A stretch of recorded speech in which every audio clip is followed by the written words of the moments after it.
नमस्कार, आपका स्वागत है डीपीएल न्यूज में। मैं सिमरन कौर आपके साथ। बढ़ते हैं ताजा। राजधानी में थिएटर में महत्वपूर्ण योगदान देने वाले वरिष्ठ रंगकर्मी प्रेम गुप्ता 1973 से राजधानी में थिएटर की दुनिया में जाना पहचाना नाम वरिष्ठ रंगकर्मी प्रेम गुप्ता का मानना है कि आजकल व्यवसायिक दृष्टि से रंगकर्म करने वालों की तादाद बढ़ी है, लेकिन ऐसी रंगकर्मी जो सिर्फ थिएटर को ही जिंदगी मानते हैं वह अभी भी सक्रिय रूप से अपना योगदान दे रहे हैं। बाबा कांत के कहने पर बच्चों के लिए द चिल्ड्रन थिएटर एकेडमी की स्थापना करने वाले वरिष्ठ रंगकर्मी प्रेम गुप्ता बताते हैं कि उनके द्वारा मंचित झांसी की रानी के 1000 से अधिक शूट हो चुके हैं और इसमें बड़ी संख्या में कलाकारों द्वारा मंचन किया गया है। वह सोसाइटी द्वारा संचालित द चिल्ड्रन थिएटर एकेडमी के जरिए बड़ी संख्या में बच्चों को रंगमंच की शिक्षा दे रहे हैं। पिछले 40 साल पूरे होने आ रहे हैं। 1982 में स्थापित हुआ है और आज 1982 में स्थापित होने के बाद आज 40 साल पूरे कर रही है। अब 40 साल के बाद इतनी अंतरिम यात्रा रही है, इतने बड़े नाम जुड़े रहे, लेकिन संस्था स्थापित होने से पहले ही उससे जुड़े हुए रहे प्रेम गुप्ता जी। सब आपका जो द चिल्ड्रन थिएटर एकेडमी है, इसका आपसे जुड़ाव कब हुआ है? 1982 में हम लोग पहले नाटक वाटक करते थे और कारण जी भोपाल आए थे 1973। हमारी ऐसी मुलाकात हुई तो हमने थिएटर में जाना नहीं था हमको, क्योंकि शौक़ था हमारा और हम मूलतः व्यवसाय था हमारा।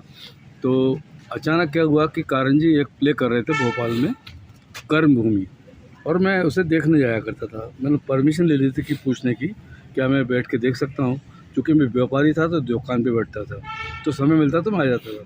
अचानक क्या हुआ, एक राजेश जैन थे हमारे फोटोग्राफर, उनको 7-8 रोल मिले थे छोटे छोटे, मैं देखा करता था। तो अचानक वो राजेश जैन नहीं आए तो उन्होंने कहा कि भाई गुप्ता आप, उन्होंने नाम नहीं लिया, प्रेम आप कर सकते हो? मैंने कहा कर सकते हैं। तो हमने वो रोल की जिसमें राजीव वर्मा और 2-3 IAS अफसर भी उसमें काम कर रहे थे। राजीव वर्मा जो आप एक स्थापित नाम थिएटर की दुनिया का, फिल्म की दुनिया का भी नाम है जी, भारत भवन के अभी ट्रस्टी भी है जी, वो हमारे मोहल्लेदार भी रहे हैं। और राजीव वर्मा जी हमसे सीनियर हैं थिएटर के अंदर, हम जूनियर हैं। तो खैर ऐसे ये नाम हुआ। फिर हमने कहा कि कारण जी हम काम करना चाहते हैं। हमने एक नाटक तैयार किया था, मंगल जी सावलदास लखेरापुरा में, आप आइए देखिए। वो शहर से आए और कुछ सामान हमने उनसे मांगा रंगमंडल से, उन्होंने दे भी दिया। तो इस तरीके से बोले तुम काम करते हो तो हम बच्चों के साथ काम करते हैं, नाम हमने कुछ दिया नहीं, ऐसे चिल्ड्रंस करके नाम दे देते। उन्होंने कहा कि तुम इसका रजिस्ट्रेशन कराओ और children theatre institute of performing arts नाम दिया उन्होंने। लेकिन जब रजिस्ट्रेशन के लिए गए तो एकेडमी नाम जुड़ गया। इस तरीके से ये नाम कारण जी का द चिल्ड्रन थिएटर एकेडमी जी ये जुड़ गया।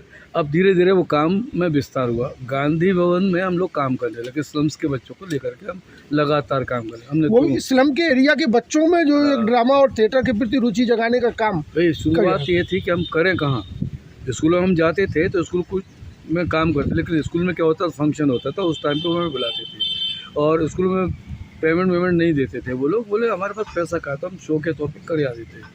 फिर हमने धीरे धीरे स्कूलों में रेट बढ़ाई।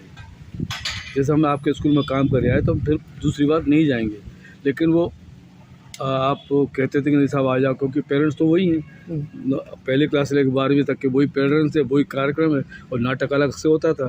तो फिर जाने लगे, काम करने लगे, पैसे की फीस बढ़ी और हमने सबसे ज़्यादा फीस ऑल सेंट स्कूल से ली, 1,80,000 रुपया एक प्रोडक्शन की, जो अपनी भोपाल की पुरानी नवाब साजिद बिया जी का। उनका एक प्रोग्राम कराया हमने, झांसी की रानी, जिसमें 3,700 बच्चे थे। और ये झांसी की रानी, अब एक कहा जाए कि आपका कि उस समय बहुत बड़ा मोनो भी रहा, झांसी की रानी जो नाटक हुआ है उससे अनेक बच्चों ने थिएटर भी सीखा। नहीं, झांसी की रानी क्या हमारा पहला प्रोडक्शन है, ये सबसे पहला जीवन का पहला प्रोडक्शन हमारा रहा है मॉडल स्कूल में। और हम झांसी में रहे हैं, तो झांसी का एक प्रोडक्शन हुआ था झांसी की रानी, तो किले पे हुआ था, किले के आसपास की पूरी, तो करीब वो करोड़ों रुपए का मामला था। वहाँ से हम प्राइस हुए, हम मतलब अच्छा लगा हमको, तो हमने मॉडल स्कूल में शुरू किया झांसी की रानी। तो 40 साल में क्या क्या और ऐसी उपलब्धियां कहा जाए, या क्या क्या आपको संतुष्टि वाले भाव देने वाले? संतुष्टि वाली भाव है कि यह है कि झांसी रानी जब हमने शुरू किया, ये बात समझ लीजिए कि आप 1970-72 के आसपास की रही होगी, या 78 के आसपास की रही होगी। तो झांसी रानी को कोई खेलता भी नहीं था, कोई जानता भी नहीं था। जैसे ही झांसी रानी शुरू किया तो इसके करीब 1200 से ऊपर शो हो चुके हैं। वो पूरे मध्य प्रदेश में हुए, पूरे स्कूलों में हुए और प्रोफेशनली शो हुए हैं इसके। और झांसी की रानी हमने सोलापुर में 8000 बच्चों को लेकर के काम किया है, जिसका खर्चा करीब 22 लाख रुपये आया है। तो इस तरीके का हमारा काम सबसे बड़ा काम रहा झांसी की रानी। उसके बाद बहुत सारे प्रोडक्शंस हुए, उसके बाद ईद का हुआ। अभी नया क्या आ रहा है भाई साहब? नया हमारा अभी हो रहा है मुखौटा और जैसे को तैसा, यानी जैसी करनी वैसी बननी। हम कोशिश करते हैं कि जो विष्णु शर्मा जी थे उनकी कहानियों को लेकर के नाट्य रूपांतर करते हैं और उन कहानियों को लेकर के इसका मंचन करते हैं। करीब हम उनकी करीब 80 कहानियाँ हम कर चुके हैं। इलाहाबाद, लखनऊ, दिल्ली, जयपुर, अब काफ़ी शहरों में। इतने लंबे समय तक आप थिएटर से यहाँ भोपाल राजधानी में जुड़े रहे, एक भोपाल थिएटर को भी एक पहचान मिली पूरे देश में। वर्तमान में क्या परिदृश्य आपको नजर आ रहा है? वर्तमान में परिदृश्य ये है कि आजकल जो बच्चे पढ़े लिखे हैं, कंप्यूटर जानते हैं, बैठे रहते हैं, तो सरकारी जो अनुदान होता है उन्हें पता होता है, हमको नहीं मालूम होता है, हमें नहीं मालूम होता है। तो सरकार की योजना इतनी साफ़ हो गई है कि पहले हमें पता ही नहीं होता था कि अनुदान मिलता है कि नहीं। हमें संस्कृति विभाग का नहीं मालूम था कि अनुदान मिलता है कि नहीं मिलता है। अपनी संस्था को कितना मिल रहा है? अभी हमारी संस्था को मिला है 3 लाख रुपया।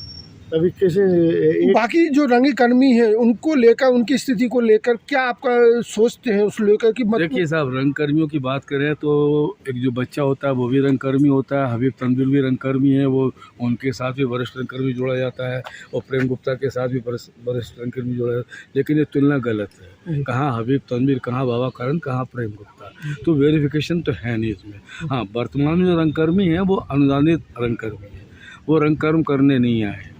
उन्हें प्रोफेशन है उनके लिए, उनका प्रोफेशन भी नहीं है। उनका तो ये कि कहीं से पैसा मिल रहा है तो अपन नाटक कर ले, और नाटक के नाम से पैसा मिल रहा है ना, वो ये स्थिति रंगमंच के लिए घातक होगी। अगर घातक नहीं हुई है, लेकिन ये अच्छा भी है, कम से कम नई पौध इस तरीके से जुड़ती है, काम करती है। लेकिन अनुदानित रंगकर्म को मैं रंगकर्म नहीं मानता। बाकी संस्थाओं का इस समय रंगमंच को लेकर क्या स्थिति है? बाकी क्या सहयोग मिलता है? बाकी संस्थाएं सरकारी अनुदान जो मिलता है वो अपने नाटक करते हैं, और नाटक सरकार का जो पैसा होता है तो उस पैसे का वो इसका उपयोग करते हैं और नाटक करते हैं। उम्मीद करें कि आपने जो लगभग देखा जाए एक 1972 से आप रंगमंच से जुड़े हैं, थिएटर से जुड़े, 50 साल पूरे होने आ रहे हैं।